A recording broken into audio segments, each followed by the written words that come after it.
Якщо ви жінка, скоріш за все ви боїтесь робити помилок більше, аніж чоловіки. І це впливає на навчання, роботу та все життя. Вітаю вас на каналі «Вчусь думати» та сьогодні поговоримо про те, чому у всіх опитуваннях та дослідженнях жінки показують більший страх помилок, особливо в навчанні. А йдеться про дослідження PISA, яке проводять у десятках країн світу. У дослідженні 2018 року, що охопило понад 500 тисяч учнів у 70 країнах, виявили, перш за все, дівчата частіше повідомляють про страх помилки, ніж хлопці майже у всіх країнах. А друге, серед найуспішніших учениць цей розрив ще більший. Цікаво, що різниця між хлопцями і дівчатами не однакова у всьому світі. Адже дослідження показують, що гендерний розрив у Fear or Failure існує в більшості країн, але його розмір підрізняється. Парадоксально, у більш економічно розвинених і більш гендерно рівних країнах цей розрив іноді навіть більший, особливо серед успішних учениць.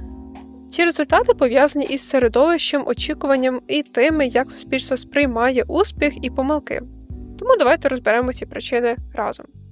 Перш за все, ефект меншості. Звісно, коли людина належить до групи, яка історично була менш представлена в певній сфері, кожна її дія починає сприйматись не тільки як індивідуальна, але й як репрезентація цілої групи. Саме тому в багатьох професійних середовищах жінки можуть відчувати, що ціна помилки для них вища.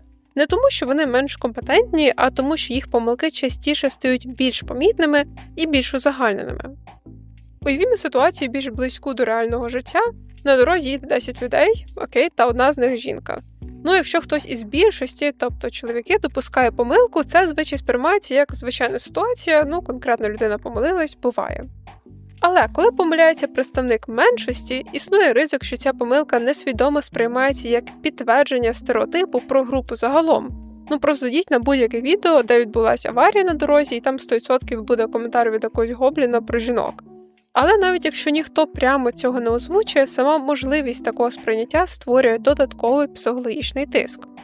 Цей ефект пов'язаний з явищем, яке психологія називає загрозою стереотипу. Коли людина знає про існування певного упередження щодо своєї групи, вона може відчувати страх ненавмисно його підтвердити. У результаті увага частково зміщується з самого завдання на внутрішній контроль, лиш би не помилитися. Такий стан підвищеної напруги може парадоксально навіть ускладнювати виконання складних завдань, адже частина когнітивних ресурсів витрачається вже на самоконтроль. Особливо помітним цей ефект стає у сферах, де довгий час домінувала одна група, наприклад, у технологіях, інженерії, науці або керівних позиціях. Коли людина не бачить багато схожих на себе прикладів, їй складніше сприймати помилки як нормальну частину професійного росту. Замість цього помилка може відчуватися як загроза можливості бути в цій сфері загалом. У розвинутих країнах це явище може проявлятися сильніше саме тому, що більше жінок починають активно входити у сфери, де раніше їх було дуже мало. З одного боку, це, звісно, дуже класна позитивна зміна, яка відкриває більше можливостей. Але з іншого боку, перехідний період часто супроводжується підвищеною видимістю кожної помилки, адже баланс між кількістю жінок та чоловіків у цих сферах ще не встиг повністю вирівнятись. Важливо розуміти, що цей тиск часто є неявним. Ніхто прямо не говорить, або говорять, є такі шалохи, що жінка не має права на помилку, але якщо людина постійно відчуває, що її дії можуть оцінюватись більш критично або узагальнюватись ширше, що насправді постійно відбувається в нашому суспільстві, вона природно починає діяти обережніше. І що це означає? Просто ми починаємо частіше уникати таких ситуацій загалом. І тут також важливо поговорити про наслідок від цього ефекту – перфекціонізм. Дівчата і жінки частіше демонструють перфекціоністські переживання, тобто сильну тривогу через помилки і невідповідність високим стандартам. І як результат перфекціонізму з'являється confidence gap. Чоловіки частіше переоцінюють свої результати. Звісно, може ви знаєте про опитування з літаками, чи змогли би чоловіки посадити літак. Напишіть в коментарях, чи ви знаєте про це чи ні, але жінки частіше оцінюють себе більш критично. Це означає, що при однакових результатах жінки можуть частіше відчувати, що їм потрібно бути краще підготовленими, перш ніж щось робити. І через це помилка здається більш ризикованою. Відразу кажу, що це не означає, що не потрібно готуватись до чогось ретельно. Але пошук ідеалу не має фінальної смуги, тому відкладати все на пізніше, тому що зараз це ще не ідеально, просто не має сенсу. У яких ситуаціях можна це помітити? Наприклад, людина не подається на вакансію, бо не відповідає 100% вимог. За опитуваннями, чоловіки подаються на вакансії, якщо у них співпадає як мінімум 60%, а жінки тільки якщо 100%.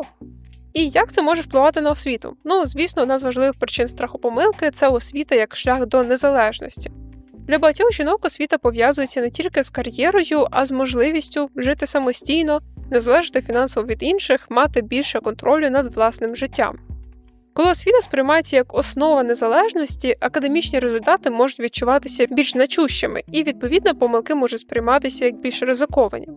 Можливо, саме через це у менш розвинутих країнах страх невдачі менший, адже там, перш за все, немає великих очікувань від жінок саме в освіті, через присутність запасного варіанту бути так званою традиційною жінкою. Тому, не переживай, що погано в математиці шариш, то для хлопців взагалі ще не родиш якогось математика. Для сучасних жінок важливо мати власний дохід, мати можливість самостійно приймати рішення, бути фінансово незалежними. Тобто освіта і кар'єра часто сприймаються як ключовий спосіб забезпечити стабільність і свободу вибору. Коли ці сфери стають важливими для відчуття незалежності, зростає і значущість результатів у них. Враховуючи, що у багатьох суспільствах все ще існують стереотипи щодо лідерства, компетентності, професійних ролей, іноді може виникати відчуття, що потрібно працювати більше, уникати помилок, щоб підтвердити свою компетентність. І найголовніше, звісно, це виховання та очікування. З самого дитинства у дівчат завжди помічають їх акуратність, поведінку і, звісно, красу. Ніхто не буде сперечатись, наскільки часто дівчат хвалять саме за зовнішність, а хлопців – за розум ще з маличку. І тоді виникає питання, як маленькій дівчинці, у якій помічають її красу, обачливість і найважливіше те, що вона не створює проблем значно частіше, ніж її старання, ініціативу, сміливість та досягнення, як їй не боятись робити помилки. Адже з самого початку формується певний шаблон – бути ідеальною ученицею, слухняною, старанною, акуратною, без зайвих труднощів для інших. У такій моделі цінується не тільки результат, а й відсутність конфліктів, ризику чи незручностей. Тому будь-яка помилка може сприйматись просто як неприродна частина навчання. У результаті формується внутрішній тиск. Важливо не лише досягнути успіху, а й робити це правильно, спокійно, без права на експеримент чи невдачу. Це безпосередньо пов'язано з подальшим бажанням бути незалежною. Коли незалежність стає важливою життєвою ціллю, з'являється відчуття, що помилитися не можна, адже будь-яка помилка ніби ставить під сумнів здатність впоратись самостійно.